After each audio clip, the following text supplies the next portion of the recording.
We are finally at the end of the window. Well, it's the penultimate day, but we are almost there, people. All speculation, all rumors, everything. We'll know what the one is.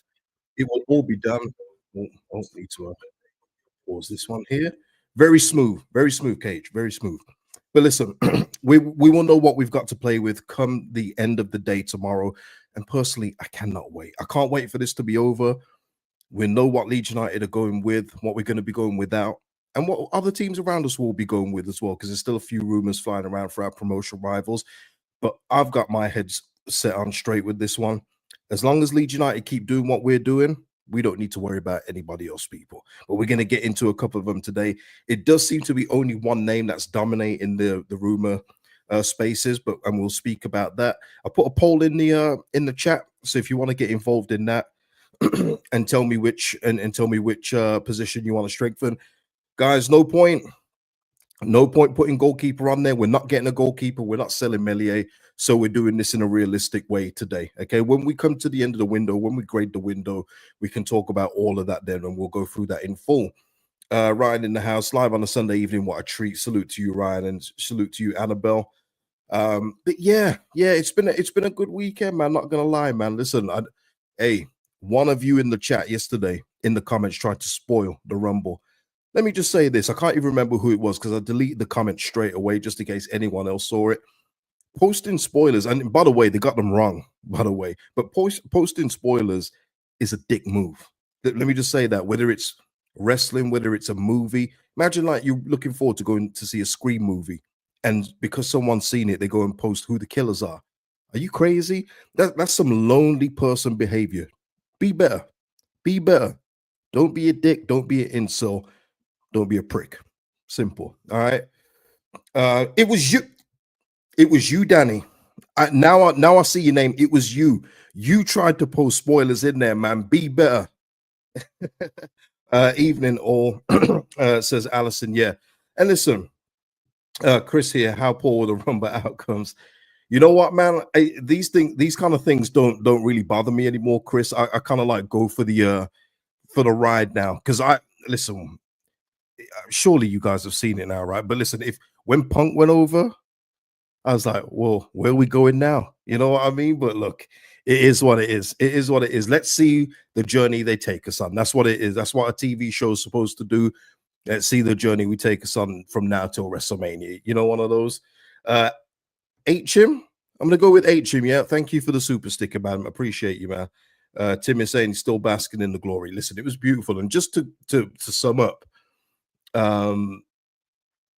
Danny saying here, sorry. Okay, that's a good start, Daddy. Thought you'd seen them. It was all over the place. No, I don't look for spoilers or dirt sheets or anything else like that. And Danny, just have self-awareness of yourself.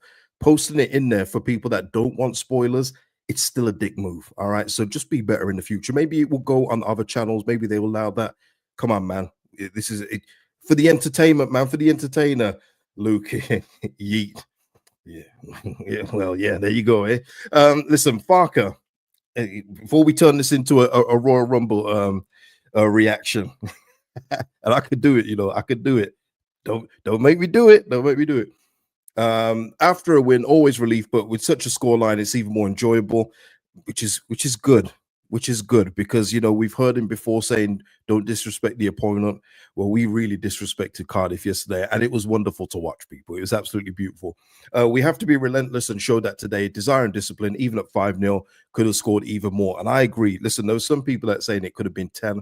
I wholeheartedly agree. And I got to say, the one thing that I didn't say on the match reaction that I really enjoyed was just the simplicity of the balls into the box. It's something that we don't do often enough. And if we could do that going forward, my Lord, we'll kill teams like this every other week because they can't handle what we've got in terms of our wingers, our fullbacks when they're at full force in terms of Firpo and Bogle going forward. It's just too much for them. And when we're putting balls in across that 6-yard box, it's cash money. We just need to do it a little bit more, move the ball a bit more fluid. And that's what you get yesterday. And it was just good to see that because I've said it before on here. I wish that we could just do the simple goals that we're more than capable of doing in terms of people getting to the byline, getting it across the goalkeeper and tap-ins instead of trying to go through 2 banks of 5 and getting a shot that gets blocked, and then we're having to start again with a slow build up. That was great to see yesterday.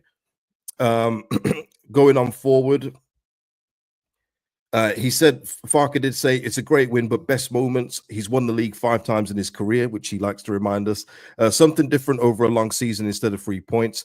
Good for goal difference and confidence. I enjoy it, but happy for my lads being able to shine after Burnley criticism. Yeah, you listen. One thing that Daniel Farker will do he will protect his players, and that's one thing you can't say that he doesn't do.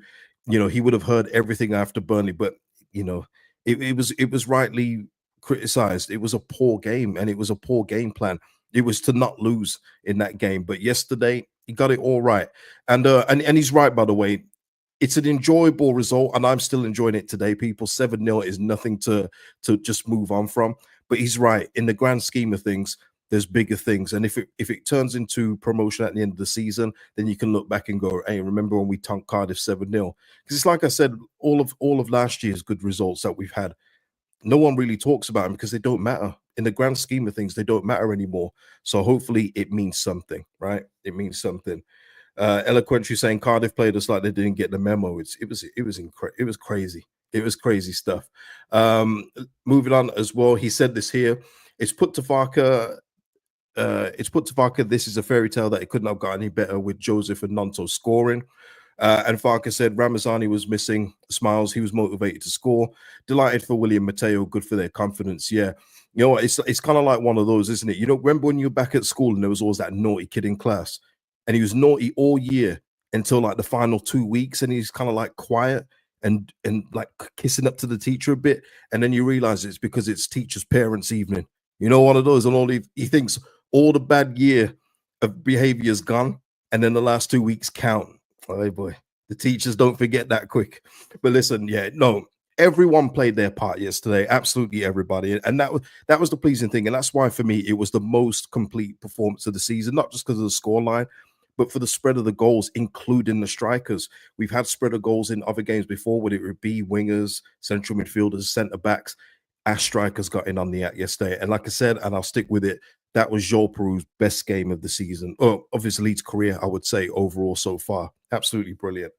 Um, yeah, exactly, Hank. Yeah, in terms of the tap-ins, that's Joseph Wilhouse to whipped cross tap-ins. Yeah, it's about the movement, it's about being in the right spot, and it's something that I've said before with our strikers. There's sometimes that people don't notice when they're moving because they don't get the ball, but Peru himself after makes a little move, but he doesn't get that ball threaded through. It then goes back to the side or out wide.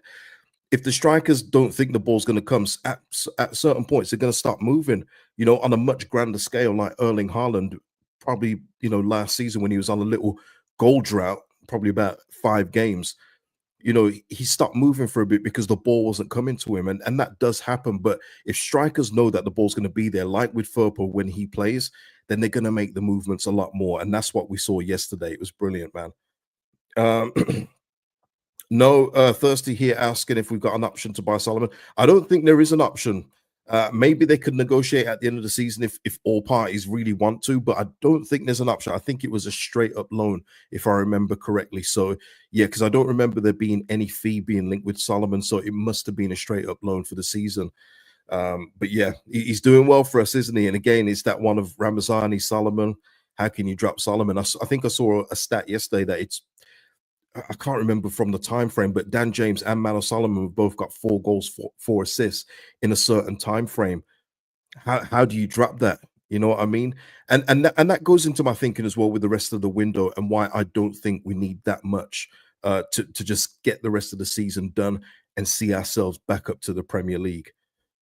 And what else was there from this? Was there anything else? Oh yeah, on prospective targets, seeing the scoreline, Farker did say as a striker, I would prefer to play in such a team where there are so many chances being created. We have a good group, and they showed a lot today. Was there one more? Yeah, there we are. Yeah, Farker won't let the magnitudes of today's win alter his thoughts on the final 48 hours of the window. A draw or loss would not have prompted panic buys, which is good. So a thrashing will not let him feel they have sussed it with the players they have. And that's the most important thing. Long-term game. And that's something that we've been very, very poor in the past few years. Obviously, this is different ownership now, although they were in the background. So you got to hope that it's a bit different. But you've got to. People said yesterday you got to strengthen from a position when you're on the top position of strength. I agree, but how much stronger can we actually get? And that's my question. If we was to add maybe two, three players, does that upset the balance of the team? Because the big difference between this team and the team that we had before under Bielsa when we went up is they weren't really particularly good footballers. They were just being coached at a very, very high level. So it made up for a lot of their deficiencies in this division. Whereas this team right here is together and they're a good group of footballers. So they're all playing their part. They're all good at different things. So for me, if something comes in now and when we're upsetting it, that could be the reason why we don't go up, and that would be a crying shame. But I do think in terms of for me, I know I've got a poll going. What we saying at the minute? Okay, all right. Attacking midfielder is leading at the minute. That would be my choice if you're looking to go and get that ultimate player to help out Brendan Aronson when he needs it. He was back on song yesterday, but he does go with dips at time, which is only natural. He's literally played or started 27 games in a row. We were linked with this one. This was a very loose link, though, people. Very, very loose. Edward Spurtsian, I'm going to say his name like that, Armenian footballer. Apparently, we were linked with him. He's worked with Daniel Farker before in the Russian league for a couple of months, but apparently no move would be made until the summer. And he's been previously linked with Man City, PSG, and Inter. So yeah, I doubt that he was ever going to come to the championship at this stage. But yeah, that's an attacking midfielder. Because apart from that, I got to be honest, all the links I've seen are with Cameron Archer. It's Cameron Archer or bust, it seems, at this stage. And the latest is with that. Let me get the latest up. Oh, by the way, before I get into Cameron Archer, just to say as well, just from a position of strength that we're at, the goal difference and the points, it's incredible. 5 points clear of third. Obviously, that can change with one, two bad results. Got it. But currently, as we speak now, we're 5 points clear of third, and our goal difference is a joke. Like that's an extra point on top of what we've got. We're scoring goals. The problem isn't scoring goals with this team, and to a point, it's not conceding them either. But what it is, it's when certain players go out.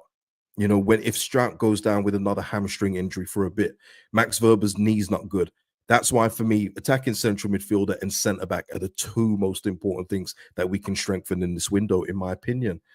Ryan here saying, I think we'll definitely get one signing because Farker's been vocal about it and he'll make the 49ers look like they're not backing him.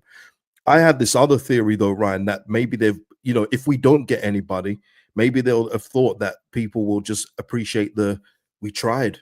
You know what I mean? Maybe it could be one of those where, oh, look, we went for Cameron Archer, we went in for this attacking midfielder, but we couldn't get anybody in. We tried for Buendia, he didn't want to come here, he's gone to Leverkusen. How can we compete? And then it's kind of like a joint thing of we tried. Maybe it's a collective thing. You just never know. You just never know with football clubs. By the way, just before I forget, how many players have moved in the summer and have got to move this month? I think Henderson moved in the summer. Obviously, our own Glenn Kamara did. And another one I've seen today is Lloyd Kelly, who moved to Newcastle in the summer. He's now after Juventus. Like it all just seems like money laundering at this moment in time. It doesn't seem anyone's staying in any particular place for career purposes. Maybe it is for that signing on fee and everything else. I just think I don't think I've ever seen so many in one window for me. What are we saying here? Okay, yeah. And in regards to Archer, here we are. Let me try and get the latest one here. Yeah, Alex Crook here, he said later on in the day, Cameron Archer remains high on LUFC wish list heading into deadline day. And David Anderson of the Mirror said that if Southampton re-signed Danny Ings from West Ham following Evan Ferguson's arrival for the Hammers, that may soften their stance on Leeds' strong interest in Archer. Now, Chris in the house here, still buzzing from yesterday. Salute to you, Chris. Yeah, I mean, listen, whatever Southampton are doing there, and if Danny Ings goes there, that's great. And listen, Southampton beat Ipswich yesterday? Listen, I know Ipswich aren't meant to stay up, but yeah, I don't see Kieran McKenna getting a lot of flack. And maybe it's because they're not getting beaten every single game 6-0, but they've lost the home game against Southampton. You know what I mean? But look, it is what it is. In terms of this though, Southampton and Leeds United with this Cameron Archer, if Daniel Farker feels he is so valuable and so important to the final stage of the season, okay. I just hope we don't get sucked into an obligation to buy. That's the one thing I'm dreading about this. And just for me personally, it will mean I will have to look at all the players that I would love Leeds United to go in for in the summer and think, well, quite clearly, we're not going down this path. We're obviously going down the failed route of Southampton, Ipswich, Sheffield United kind of players where these guys aren't that great. You probably get one or two out of the whole bunch. And I'm thinking Liam Delap, I'm thinking Gus Harmer, and the rest of them, you're like, eh, you know what I mean?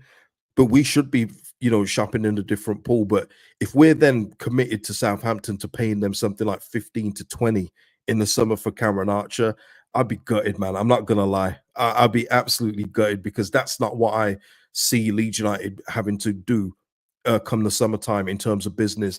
That we shouldn't even be anywhere near that. And listen, he may score 4 goals for us next season in the Prem. All you just have to hope is that all 4 goals are game winners and they mean something and they're not just consolation goals that mean absolutely nothing. But for me, Leeds United can do much better than Cameron Archer. We are not Ipswich. We are not Southampton. We are Leeds United with the 49ers back in the Red Bull network.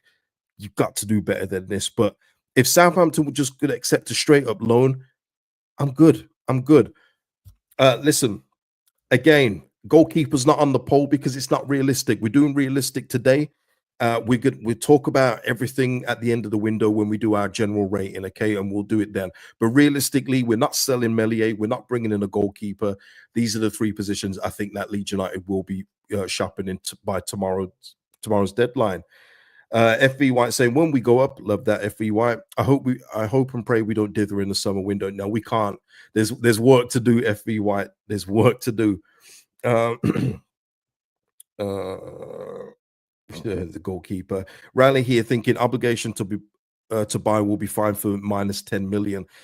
Again, I mean, listen, if that doesn't make any sense to me. I know that he's not the current Southampton manager signing, but they've literally just shelled out nearly 15 or 17 million for him from Aston Villa just this past summer. Cameron Archer's another one that could be moving again this month or this window after a summer move, but that doesn't make much business sense, especially when Southampton going down could literally use Cameron Archer in the Championship because I think he's good at this level. Let me not get the message, confused. I think he scores goals at this level. It's the next level that I'm concerned with, but that's what I mean. It doesn't make sense for Southampton to lose him at a lower rate when they could probably get more usage out of him playing for him next season in the Championship. But yeah, I don't see it being under 10 million, Rally. I don't. But listen, we never know. We shall see. I'm almost hoping that we close the window and if it's Cameron Archer or bust, that we don't sign anyone. I'd be more disappointed that we don't bring in defensive cover because we literally have defenders that play with game-to-game injuries. You know what I mean? They're literally on their last leg. Some of them, Byram, can't play too many games in a row. Firpo is good for an injury. Verba's knee is constantly being managed at this point. Pascal Strout's hamstring is an issue. I just think that it'd be more negligent to me if we don't bring in defensive cover rather than a striker, in my opinion. That's just me, though.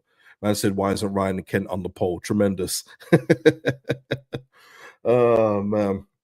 No, not for me, Paul. Not for me. But I've been through the whole Firpo thing before. 3 assists yesterday don't change my mind. I recognize the big difference between the leagues and even just yesterday. And listen, it was a perfect game yesterday, basically, wasn't it? Perfect. But even that one instance where Firpo gets done by a player, his first instant is just to foul him, not to get back around and tackle him like I saw in a couple of games today. It was just to foul and bring him down. I think he got a yellow card for it. Yeah, he in the Premier League as well, what people I think are forgetting, we are not going to have 60 to 70% of the ball in every game. It's going to be completely different. So no, we need a more defensively sound fullback when we do go up, man, for sure. So look. See, I think someone else has said this before. Because if we don't get promoted, he's an affordable good striker for Championship. That may be true, Rally, but I go on past behaviors. And coming to Leeds doesn't mean it's the be all and end all for Cameron Archer. I see this just as another stop in his career. And when you look at how many moves this guy's made, is there any guarantee? And this is the question: is there any guarantee when Cameron Archer, if he was to sign here permanently come the summertime, won't then be open to another move elsewhere when he's linked to somewhere else in the summer if we are to stay down. You can't guarantee he's going to stay here. He's literally been to Sheffield United, back to Aston Villa permanently, from Aston Villa to Southampton permanently, now being linked to us with a move to with a permanent move. The guy is like a oh, I can't say the word, can I? But he moves around very freely, okay? And that's what I'm saying. There's no guarantees that he'd even stay come the summertime, even with the obligation. But I think the obligation, by the way, though, I think it would be only upon promotion. But obviously, if it does happen, we'll get into the details of that if it is to happen, of course. Um, Righteous here saying here, this regime aren't making moves on players who could play in the Champo next year. No, I wouldn't think so, man. Yeah, journeyman. Yeah, he's become a journeyman. He's only 23 years old. It's insane. But shout out to him and all the signing on bonuses he's been getting, man. Shout out to him. What is it as well? We were linked with someone else according to Ben Jacobs. I have heard of this player before. Don't know how to say his name though. Let's go with Mark Gui. Let's go with that. That sounds nice, doesn't it? Mark Gui. But we're not considering a loan for him. And someone else that we've been linked with previously who is going somewhere else in the championship is Kelechi Iheanacho. He's going to be going to Middlesbrough on loan. So there you go. Sevilla have got his wages off the books and he's going to Middlesbrough. So in the scheme of it, unless the 49ers are working on something really, really, secretive behind the scenes from now till 11 o'clock tomorrow, it seems like it's Cameron Archer or nothing at this stage, which is quite worrying. Like I say, with our defensive worries, central midfield, we're absolutely stacked. There's players that will be going off the bench because of that, because of the options that we've got, especially with everyone back from injury. Yeah, it's just defensive cover for me that I would love to get. Let's have a look. Carl here saying, asking, are you worried about us losing any of our big players tomorrow in a last-ditch signing from a lower prem team? I'm not worried, Carl, but there's always that, isn't there? There's always that option of a team near the bottom now, especially with a couple of results that happened over the weekend, where now Everton look like they're pulling clear under Moyes, and now teams are below. Wolves look like they got a fighting chance of staying up. You never know, but I think the money would have to be absolutely unbelievable, because it all depends as well on what kind of player you're talking, Carl. If it's Ethan Ampadu, you say no. Unless he's asked to leave, you say no. You say absolutely not. Whatever you're going to offer now, what 8, 15, 20 million, we can have that when we go up to the Prem and use Ethan Ampadu in the Premier League. He's one of the few players I've got no doubts can play Premier League football. So, yeah, I think it all depends. I don't think anyone's after Dan James. I think if anyone was after Dan James, I think they would have come in for him by now. But, yeah, there's always that risk of losing someone. We've been here before, haven't we? But I think we'll be fine tomorrow, Carl. Famous last words. We'll be on a video tomorrow. I can't believe it. Solomon's been recalled. No, he's got no recall clause. Let me just put that one to bed quickly. Oh, Carl's here, yeah, saying Ampadu, Roden, Tanaka, James. Yeah, no, Roden for me. I know, listen, I often say to you about footballers, just always be careful what they say. But for some reason, I do believe Joe Roden in that he had unfinished business here, especially with him rejecting Premier League moves in the summer to come here. So I think he'd stay unless he's been offered to Man City or something. You got to say, I understand, Joe. But yeah, Tanaka, no. And Tanaka's played for 2 clubs, Carl, so no one's going to buy him this January because he'll be ineligible for them to play. So I think we'll be okay. Honestly, I think we'll be good. And for me, that Carl's brought up a brilliant point. That's the most important thing for me. Keep this group together. I wish you'd sell the goalkeeper just to make my heart better when we're watching matches, but keep this group together. Don't lose anybody and continue the rest of the season forward. We haven't got long to go. How many games are left? 16 games. 16 games is not that much to try and keep what we've done together. But obviously, we've always got that Leedsy thing. We are more than capable of being Leedsy, but the group just seems different. And Gilavogi had a real good message out yesterday, whether it's him or his PR team, talking about he can feel something special. I feel it too. I feel it too, man, for sure. So we shall see. We shall see, man. Jason here with a super chat here. Ampadu was a journeyman. The boy needs a home. He's not really a journeyman, though, Jason. He was sent out on loan a lot of times from Chelsea, which a lot of players in that old system did when Abramovich was there, because constant loan after loan. That's not a journeyman, but it's someone. For me, a journeyman is one that does permanent deals more often than not. That's a journeyman for me. or if they decide that they want to keep on going on loan from from their parent club, even if the parent club doesn't want them to go. So it's two different things for me. And he was, I mean, he's still very young now, in all fairness, but he was a youngster plying his trade, getting experience in different levels. So yeah, a bit different, but I hear what you're saying. Rally here, yeah, Rodon, he'd get a game at Man City these days. It's criminal, man. And listen, I watched the games today, and there's so many posts going around about football, and you guys know me. I know I don't rate footballers like I used to. It's just a different game now. It's all systems and everything else like that, and everything happens in with success. And at the moment, Pep's system, it's not falling apart, but it's being sussed a little. And he needs to refresh the players and buy better. Mateus Nunes from Wolves, never a player for Man City, never in a million years. He bought poorly there, but some of their football, I've seen that Marmouche today play for him.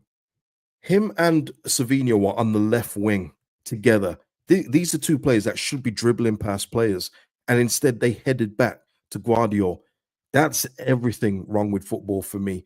Wingers aren't doing what wingers should be doing now. It's all just going back. And I go back as well. And sorry, I'm going off on a little one here. I think of players like Lauren Robert back in the day. He'd probably be £100 million player in this era. He'd probably be worth a ton of money where he was just like a good Premier League winger back in the day. But now he'd be a star man. It's insane. Like some of the quality of players that are around these days, because it's mainly system based. It really is system based now. Paul here. Harry Gray scored a nice goal. He did for the under 21s on his comeback, 17 next year, and could be already like the Spurs striker. Yeah, are you talking Dane Scarlett? Yeah, Harry Gray is in the back of my head. I haven't forgot about him. He's a big prospect for us. Hopefully, he sticks with us too. But yeah, I count him as a prospect that we need to nurture and head on into the first team. Let's do another Alan Smith regen. Hopefully, only better with the goals return. But yeah, it would be nice to see him flourish here. But as we've seen with Archie and even with Harry, their priority isn't Leeds. It's going to be the best opportunity. So first of all, let's get to the Premier League and go from there with someone like Harry, who is a massive talent for us. Pep should have left when he won the Champions League. You can overstay your welcome. Yeah, oh, it's that thing though, isn't it, Ryan? It's like our owners when we finished ninth, Radrizzani, that's when they should have gone. But instead they thought they could just do one more and go with the same group again and think we'd be okay when, first of all, the crowds were back, which put a huge hindrance on a lot of the old players who couldn't handle the pressure. Yeah, it's all mad. Sometimes you just don't know when to go, though, do you? It's tough. I think Pep will be fine. Let me just say this. I don't think he's finished. But you know what? I want someone to be successful one time with two up front again. I'd love to see two strikers up front again. And because it works, you know how it is. It's not just in football, by the way. It's in every sport. Hockey. If speed is the one that wins the Stanley Cup, everyone gets faster players. If it's big, heavy players that check a lot and hit a lot, we start to get heavy players in every team. It's just the nature of sports. It's copycat kind of thing, isn't it?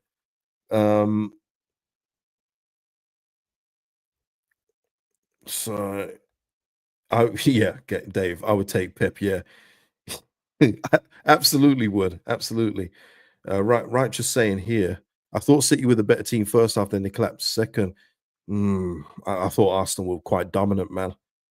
I thought they were pretty good all over, but yeah, hey, this is an Arsenal Man City review, is it? But yeah, I know what you're saying. I know what you're saying, but Arsenal were toying with them in the end. It's a shame, man. Shame to see Man City. But look, they'll probably come back in the summer. What they need to do is replace KDB. You saw KDB come on for charity minutes. This is KDB, but he's done. He's done. His hamstring's done. They need to go out and get Florian Wirtz from Leverkusen for one, or if they can even try a Musiala. They need to replenish that current squad they've got with better players now. It's time for them to change things up. John Stones is looking a little slower than usual. All the injuries keep on topping up because he's actually a good defender. I like John Stones a lot, but the injuries have mounted up. Yo, Carl. Yeah, I woke up to this as well, man. Listen, that was insane. LeBron and Luka Doncic. Listen, there'll be people on here going, who's Luka Doncic? But yeah, massive trade in the NBA, man. Just imagine if football you could trade players, how much fun that would be, and how annoying that would be for some fans as well. Wait a minute, we lost Ethan Ampadu for who? Alan Brown? Imagine that. Insane stuff, but yeah, crazy, man. Hopefully the Lakers can win another one. Yeah. Who is LeBron? Tremendous. Is there anything else? I don't think there's anything else. Let me close off the poll. Uh, Yeah. Okay. 47% for the attacking midfield. So that was the one that won, and I've just clicked off it, and I can't see the rest of the. Oh yeah, there we go. Attacking midfield 46%, striker 33%, centre back 19%. Hey man. All right. Fair enough. Fair enough, people. And listen, if you guys have got any suggestions in the comments, I've got to be honest. I don't have many. I like to usually provide some that I think that can help. But a couple of the players that I've suggested previously sorry, not this month, last month, are starting to play regular football for their teams now. It's like Ben Davis, he's now playing for Tottenham due to their injury crisis. By the way, Jed Spence locked up in Buemo today, man of the match performance. Jed, man, let's go, Jed. Who else is playing well? Dubravka was a goalkeeper that I mentioned, but then Pope got hurt. He started playing for Newcastle. And there's another player that I suggested, but he's playing for his team now. So I just don't know, people. I honestly don't know. Um, Derby should have won. I don't know. Yeah. Yeah. Okay. Yeah. Even Nowitzki was. Yeah, he was upset. There's a lot of people upset in Mavs Town. Absolutely. Uh, right. Okay. That is it. That is it. And listen, unless anything happens tonight, which I highly doubt, we won't be back tonight. But look, it's the transfer deadline day tomorrow, people. And we shall see if anything happens. It sounds like it's going to be Cameron Archer or bust, but we'll lock in. Anytime there's a decent update, I will go live and we can talk it through together. But listen, people, that is it. Please like the video before you go. Subscribe to the channel. Drop your comments below on anything discussed. And I'll see you in the next one, people. Peace out. Enjoy the rest of your Sunday.